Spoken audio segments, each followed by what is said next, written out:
Bonjour et bienvenue dans cette nouvelle vidéo. Comme c'était promis sur la dernière vidéo, j'avais dit que j'allais expliquer comment fonctionne le circuit d'alimentation. Et voici notre circuit. On a ici notre transformateur, ici notre pont de diode, ici on a notre filtre, ici le régulateur, ici un autre filtre et ici on a notre charge. Ok, comment fonctionne le circuit? On va commencer par le transformateur. Ici, on a un transformateur de 110 volts dans notre cas pour abaisser la tension d'entrée qui est notre tension de secteur parce que je me trouve au Canada. Si vous êtes en Europe, ce sera 240 volts. Ici, on va abaisser la tension à 12 volts. À la sortie du transformateur, on a 12 volts. Mais la tension qu'on a à l'entrée du transformateur est une tension sinusoïdale. C'est un signal sinusoïdal, comme ça, on a un sinus. Donc, on a une partie positive et une partie négative, avec une fréquence de 60 Hz. Si c'est en Europe, je pense que c'est 50 Hz. Ici au Canada, c'est 60 Hz. Donc, après, on fait descendre cette tension à 12 volts parce que nos composants ici ne peuvent pas tenir les 120 volts qu'on a à l'entrée de notre secteur. Donc, ce transformateur, c'est un transformateur abaisseur. On peut calculer le rapport de transformation en faisant, le rapport de transformation est égal, c'est la tension d'entrée sur la tension de sortie. OK? On doit redresser ce signal parce qu'on veut une tension continue à la sortie. Pour redresser ce signal, on utilise ici un pont de diode. Ce pont de diode est constitué de 4 diodes du type IN4007. Comment ça fonctionne? Sur la première phase de notre signal sinusoïdal, c'est-à-dire la phase positive, le signal rentre par là. Vous avez vu les flèches bleues? Le signal rentre par là. Donc, le courant passe par la diode D1 et ressort par la diode D3. Donc, c'est la diode D1 et D3 qui sont polarisées. Maintenant, lorsque le signal change de position, lorsque le signal devient négatif, le courant passe par la diode D2 et D4. Donc, ça veut dire que le signal D1 et D3 sont bloqués dans ce cas. Mais vous remarquez que ici, après le pont de diode, le courant a toujours la même polarité. C'est-à-dire le signal il rentre par là lors de la première phase du signal sinusoïdal, il rentre par D1, il part comme ça, puis directement sur le régulateur, sur le filtre, puis le régulateur. Lorsque le signal change de direction, il passe par ici, on a le signal qui passe par là, puis par 2D, et puis ça continue sur notre filtre. OK. Puis après le pont de diode, on a un signal redressé, mais qui a toujours une ondulation. Parce que on a ça, on va éliminer la partie négative du signal, on va le redresser. Donc, on a ce signal, toujours, ce signal positif, mais toujours ondulé, c'est-à-dire variable. Et ce signal, la fréquence de ce signal est 2 fois la fréquence de notre signal qui n'a pas été redressé. La fréquence du signal redressé, c'est 2 fois la fréquence du signal non redressé. Ici, c'est 60 Hz dans notre cas. Donc, la fréquence du signal redressé sera 120 Hz. OK? Maintenant, on passe sur notre filtre. Le filtrage des ondulations est effectué par les condensateurs C1 et C2. Il joue un rôle crucial pour lisser la tension redressée. C1 est un condensateur céramique souvent utilisé pour filtrer les hautes fréquences et éliminer les parasites de commutation. C2, un condensateur électrolytique de grande capacité, a pour but de lisser les ondulations basse fréquence, appelées ripple en anglais, de la tension redressée. Plus la capacité est grande, plus la tension continue obtenue sera lisse. Notez bien, la capacité C2 est choisie pour assurer une bonne régulation en fonction de la charge. En fonction de la charge que nous avons en sortie, on choisit notre condensateur CD. Si la charge consomme beaucoup de courant, une grande capacité peut être nécessaire pour éviter des chutes de tension dans notre circuit. Maintenant, pour le fonctionnement du filtrage, lorsque la tension redressée pulsée est appliquée à un condensateur de filtrage, lorsque la tension redressée augmente, le condensateur se charge rapidement. Il accumule des charges jusqu'à ce que la tension redressée atteigne son maximum. Lorsque la tension redressée diminue, le condensateur commence à se décharger. Pendant cette phase, le condensateur libère lentement les charges accumulées pour compenser la baisse de tension, ce qui permet de maintenir une tension relativement stable. Ici, disons que là, notre tension, notre condensateur est chargé à son maximum. Par exemple, là. Maintenant, lorsque le signal appliqué redressé ici, pulsé, commence à diminuer, le condensateur va se décharger. Mais le condensateur se décharge lentement dans le circuit. Le condensateur ne va pas finir à se décharger et que la tension redressée va augmenter. Lorsque la tension redressée augmente jusqu'à atteindre la tension du condensateur, le condensateur va commencer à se charger encore, puis se décharger lentement, puis se décharger lentement. Cette charge et décharge permet de lisser la tension. Au lieu d'obtenir le signal en bleu à la sortie de notre filtre, on va obtenir le signal en orange. C'est bon. Maintenant, comment calculer la capacité nécessaire pour ce condensateur, pour les condensateurs de filtrage? Le choix de la capacité du condensateur de filtrage dépend du courant de sortie nécessaire et de la fréquence de l'ondulation. La capacité minimale requise peut être estimée par cette formule.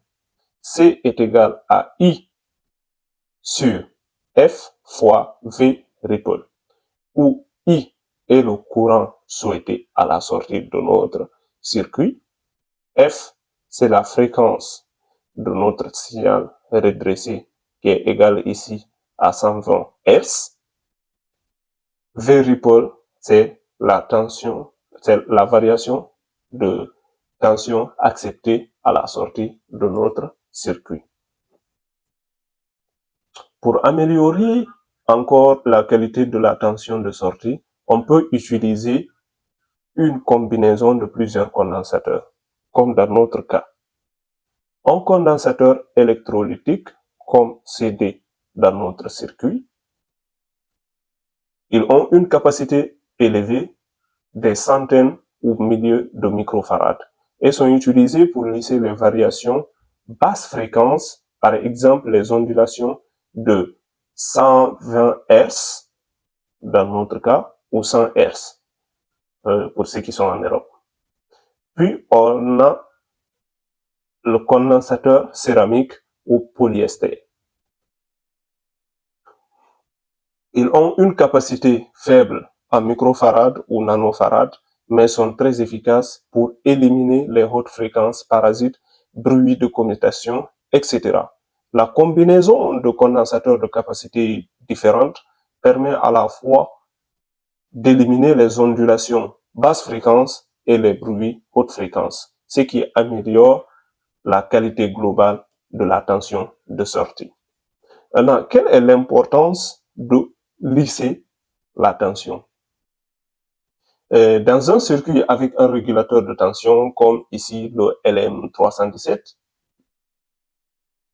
les condensateurs de filtrage sont d'autant plus importants. Le régulateur de tension a besoin d'une tension, ici à l'entrée du régulateur, il a besoin d'une tension stable pour fonctionner correctement.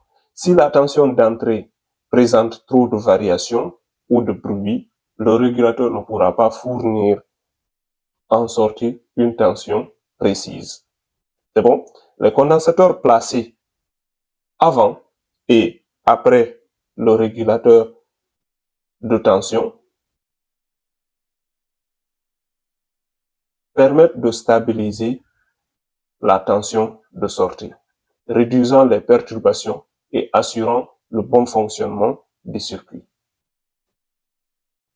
Maintenant que notre tension est un peu plus stable et lissée, on peut passer sur notre régulateur. Il faut maintenant qu'on règle notre tension pour régler la variation. OK? On a le LM317. C'est un régulateur de tension ajustable bien connu.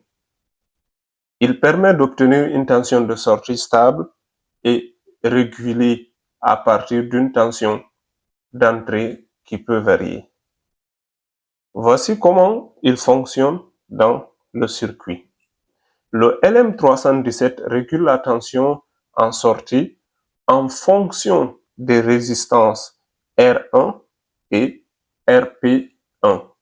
R1, 240 ohms dans notre circuit, et le potentiomètre RP1 de 5 kΩ dans notre circuit détermine la tension de sortie V out. Maintenant, cette tension de sortie V out est égale à quoi? V out est égal à 1 est égal à 1 plus RP1 sur R1, c'est bon, fois V ref.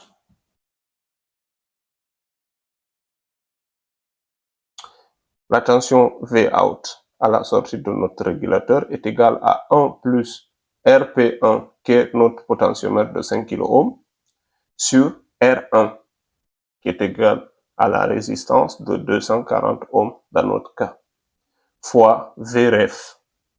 Vref est une tension de référence interne au LM317, environ 1,25 volts. RP1, RP1 permet d'ajuster la tension de sortie. Comme on a un potentiomètre, en variant la valeur du potentiomètre, on a une tension de sortie. R1 reste constante. Maintenant, on va parler de la protection de notre régulateur. Ici, le LM317. On a la diode D1. Elle permet de protéger le régulateur lors de la décharge du condensateur C4. Ouais, je ne l'ai même pas mentionné. Lors du condensateur C4, c'est C5. Ça, c'est D1 et D2. Ici, D3. C'est bon? Donc, lors de la décharge du condensateur C4, la diode D1 permet de protéger le régulateur de tension. La diode D2 protège le régulateur lors de la décharge du condensateur C3. Le condensateur C3 est un condensateur de filtrage final en sortie du régulateur pour stabiliser la tension de sortie et réduire les petites variations restantes. Il aide également à assurer une bonne réponse transitoire lorsque la charge varie rapidement. La résistance R2 est une résistance limitant le courant à travers la DEL D3. Cette DEL indique si la sortie est active et qu'il y a une tension. Lorsqu'il y a une tension ici, donc on peut indiquer cela par cette DEL. Elle va s'allumer. Ça, c'est une DEL. Ici, c'est des diodes de type IN 4007, comme les diodes qu'on a ici. C'est bon? Donc, c'était tout pour notre circuit. Vous pouvez remarquer que notre circuit est composé de ces parties. On a ici un transformateur pour abaisser la tension, un pont de diode pour redresser la tension, un filtre pour stabiliser la tension, un régulateur pour réguler la tension de sortie que nous voulons, et puis un autre filtre pour filtrer la tension de sortie régulée. Puis, on a notre charge. Merci d'avoir suivi cette vidéo et on se retrouve dans une prochaine vidéo où on va parler de notre projet et expliquer le circuit de ce projet aussi. Si vous avez aimé cette vidéo, n'hésitez pas à vous abonner, à me laisser des commentaires si vous avez des questions. Ça fera plaisir avec des likes.